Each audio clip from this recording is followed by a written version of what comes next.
What is happening? In this video we're going to be painting that bonnet and that spray booth. Let's get it. Came for my wins, I need my ends. This life is real, don't play pretend. Came off the bench, I get it in, I get it in, I get it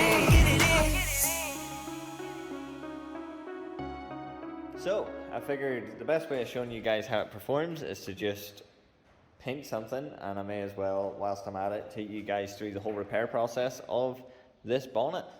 So it's been badly painted before. All this paint is peeling off and bubbling up in places.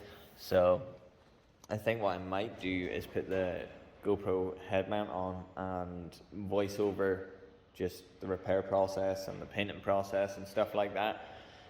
And that way you guys get like a real-time view of what it's like to operate in the spray booth. So I'll throw this bonnet on the stand and try and work out the GoPro head mount, and let's get stuck in. Also, side note, you guys are going to be so proud of me when you see the top of the toolbox is accessible. And it's far from perfect,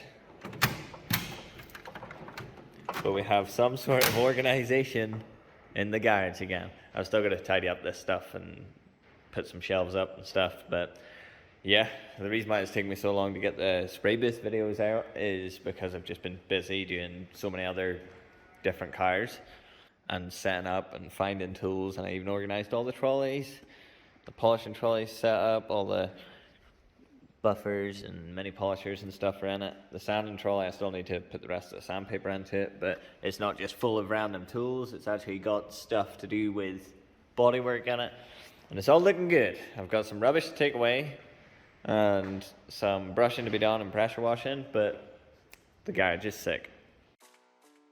So I'm going to kick this off just by saying it took me ages to get this video out.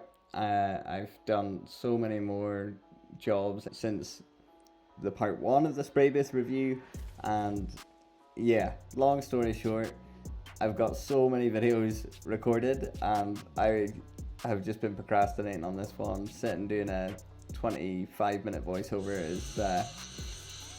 is a daunting task. I have a 3-year-old, and the only time I get to actually sit and do this is at night time, and I can't wake him up, and it's carnage. So forgive me for taking this long.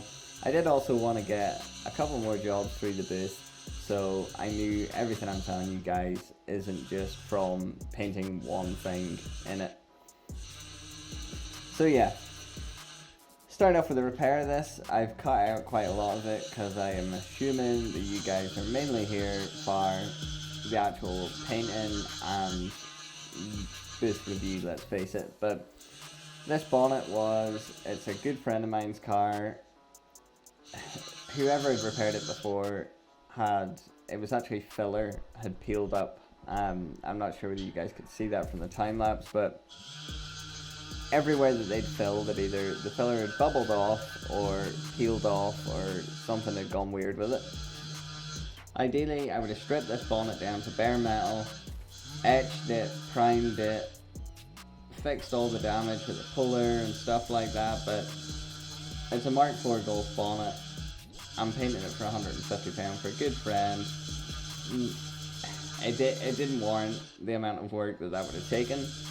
Now, they have said that they want the car left perfect once it's through MOT and stuff like that. There's a good bit more work to do to it, so I'm gonna probably end up seeing this car back, and probably on the channel actually we'll get it back on, because there'll be a whole lot of bodywork done to it, I imagine. These Mark IV Golfs don't wear too well. Well, they do, but they're an old car now, and they have rust, they have problems, so you'll probably see this car back in, and they do have another bonnet for it.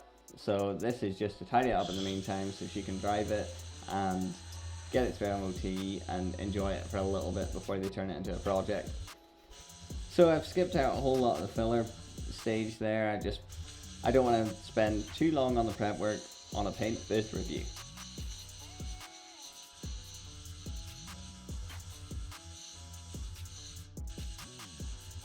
So I attacked all that paint that was peeling up and all the filler that was peeling up with 80 grit, tore all that out, added my own filler, filled it all back up, and got it all leveled off. It took a few skims. I did leave a good bit of this part out actually, just watching this back, but took a few skims, got all the blemishes sorted. Using the degreaser there, I'm just spraying it on and looking at it sideways just to make sure all my filler repairs are not too wavy, and that once I've actually got the primer on here, it'll block down nice and flat.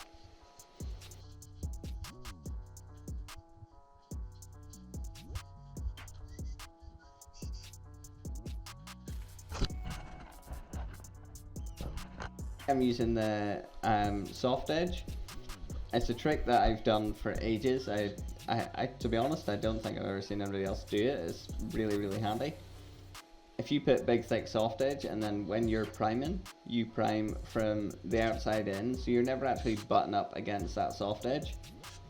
It means you can isolate your repair on a really tight blend like that. Now I wouldn't even call that a blend. I do go to the edge on like the last coat of base, but it's just, green doesn't cover that well anyway, and on the last coat you're really not changing the color that far, and I was trying to keep it as close to the factory color as possible. Again, we're going to see this card back, and I did match the color pretty well at the start. So yeah, as you can see, I'm just angling the gun into the panel and away from that soft edge. On the last coat, I skipped out a whole lot of it, but on the last coat I did go up to the soft edge, just on the last coat. The idea being that it doesn't matter that the last coat touches the soft edge, you're not going to have that big hard line, and it looked like a racing stripe up the bonnet by the time we're done, a 3D racing stripe. I've skipped out all the blocking stage because, again, trying to speed up the video. It's already quite a long one, and if I'd have left it all in, you guys would have been listening to me for an hour. What I'm doing now is just scuffing up them shiny bits where I'm going to be doing a little bit of a blend. You can see I've cut through the primer in a couple of places. Again, I should have wet on wet it, or I should have primed it really and then blocked it again, but it just didn't call for it. It's a dark color. We're not through to filler anywhere, it's just through to base. It'll be fine, it won't ring up. And again, we will likely be seeing this car in for a whole lot of paintwork in the future.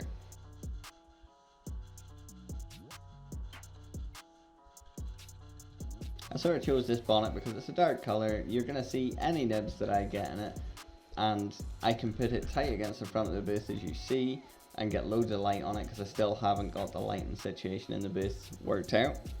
Now what I will say is, after painting a good bit in the booth, the front of the booth is where you're going to get the most dirt and debris because it is the last point. So the air is travelling from the back of the booth the whole way to the front of the booth, and I've got that bonnet at the front of the booth. So this is as dirty of a job as you'll ever get out of it. And you're going to see now that just how badly the green covers. So in my prep work, I took the filler up to 320 grit and then just quickly over it with the DA with the 500. Got the primer on. This is the following day, so I didn't want it shrinking back really badly because I don't have heat. So I pointed a kerosene heater at it for half an hour, but just, you don't want to be filling any big massive scratches that you don't have to, and I think prepping up to 320 and then just scuffing over it quickly with 500 was the way to go. And you can see that green really is not a good covering colour. There's a lot of binder in this colour and a good amount of metallic actually. As it's going on, you can't really see it there, but it is going on like a silver. In that you can see that it is like, it's dying to go stripy. And that's why I've changed my direction there. I was trying to put the paint on up and down for the benefit of recording it for YouTube, and then when I realised just how that metallic was starting to lay down, I thought, yeah, I'll just go side to side and save myself a whole lot of effort if I have to end up redoing this bonnet that I'm already doing ridiculously cheaply. So due to my terrible paint gun cleaning after I've used the Pro Light Fire Primer. You can see I'm just in there sanding out a couple of nibs that got in from, and these are from the paint gun. I knew because they were grey, like it was just badly cleaned out paint gun. So that was my bad, that is not the boost's fault. You'll see I do fight a lot with the zip on the paint booth. Now this is something I pointed out in the first video. It is a wear and tear item. I'm sure, I still haven't spoke to Carcoon, but I'm sure you can definitely get them zips. So again, if I manage to get one, you guys will see it on the channel. I will reach out to Carcoon and see if I can get one ordered, because I ended up just using the window on the side of the booth as the door to go in and out. So I'm just tacking off between coats, between each coat of base, tack off, and just before clear, give it a real good tack off, because I swear to God, 90% of dirt and debris that you get in paint is just because you haven't used the tack cloth enough. I'll repeat it in every video if I have to. Use the tack cloth. Abuse it. Use it constantly. Any opportunity you get. If you leave the booth and come back in, quick tack off. It never ever hurts, and it only makes it so much easier in the end. So the clear I'm using on this is a budget clear called Diamond Clear, if you've never heard of it. Pre-COVID it was £60 a kit. I don't use it that much, and I've had this kit for a while. It's sat, and it was actually really worn this day. So I had to thin it down with the slowest thinners I could find a little bit, and then just hose it on. I think the spray gun's fully wound out, and I am actually going really slow here. Although it doesn't look it in the time lapse, I'm moving really slow. So 2 good thick coats of that, and this is it off the gun. So you'll see to the lower part of the bonnet, well, the back of the bonnet, you'll see there is a few nibs down there. I'm blaming that on me and spray gun, because I watched them all appear all at once, and that's come off of me or the paint gun. They're just to the right of where my hand is, and to be honest, I sort of expected it. I didn't put that much effort into keeping the dust off me, and I just quickly flushed out the spray gun. I was trying to get this job done and dusted quickly, and yeah, that's a prime example. If you don't take your preventative measures, it doesn't matter how good your spray booth is, you're still going to have a load of dust to deal with in the end. So I'm chasing out a good few nibs, but as you can see, none of them are massive. I'm not getting loads and loads of dirt. I'm just small nibs here and there. Although this is the spray booth review, this is the worst it has performed. I'm blaming it on the fact that this bonnet was positioned at the very front of the spray booth. I didn't mask the back of the bonnet, and the fabric thing was still on the underneath that protects it from heat. There was a lot to introduce dust and dirt. But in saying that, overall, there wasn't that much. I can't remember how many nibs. I'm doing this voiceover quite a while after the fact, but there wasn't that much dirt. I'm knocking it down with a 1500 anyway, but there really wasn't that much dirt in this. I am over the moon with how this booth performed. If you guys watch the Audi Q8 videos, like, I think there was 3 nibs in the door, and the quarter had 0 nibs. What I will say is, if you're used to painting in like a commercial oven, your painting style does change when you've no access to heat.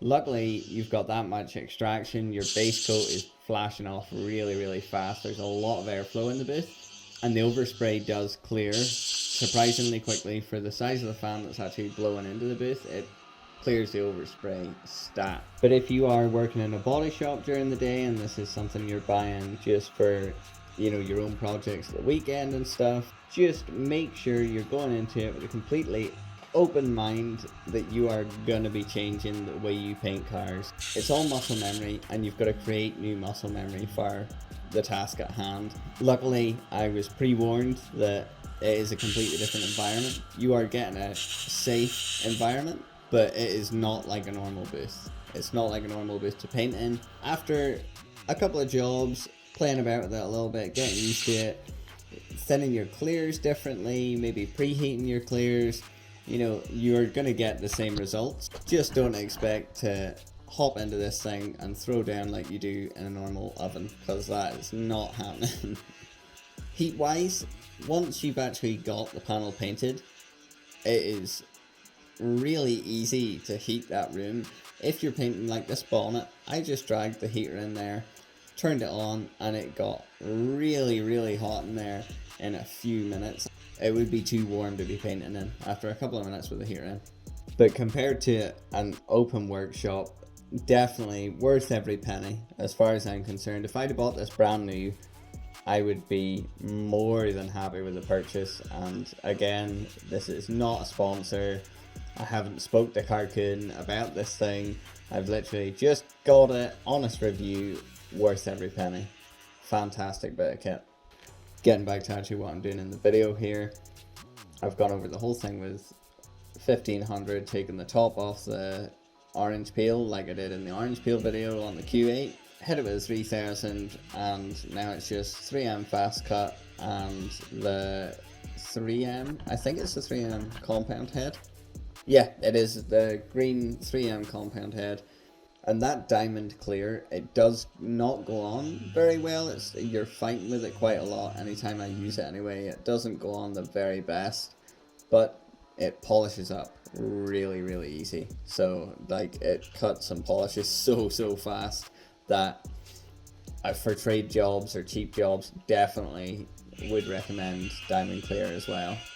The negatives to the booth are, if you painted a full car, you would not be leaving that in the booth and just going home, going to bed and getting any sleep, thinking a full respray is sitting in a glorified bouncy castle in your garage. Not a chance. I mean, yes, it does stay inflated, but painter's anxiety would kick in and you've got a full job just dying to get wrecked over the heads of just not sticking them out a couple of hours, pulling it out, deflating the booth and parking it in. In fairness, since I patched up the tiny little leak on the side of it, again, my booth is very well used, so there's a tiny little leak on the side of it. I have patched that up and it hasn't gone down overnight since, but yeah, not for me. Who knows, maybe I'll get way more confident in it in future, but not yet. I will point out that up both sides of it, there is hooks that you can tie onto.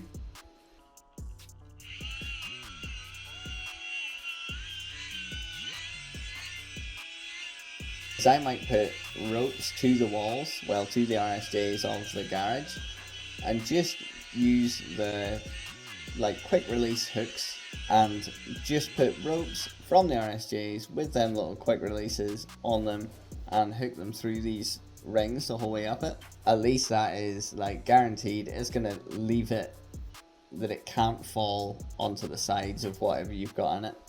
So yeah, just to conclude, I am more than impressed with the whole workstation.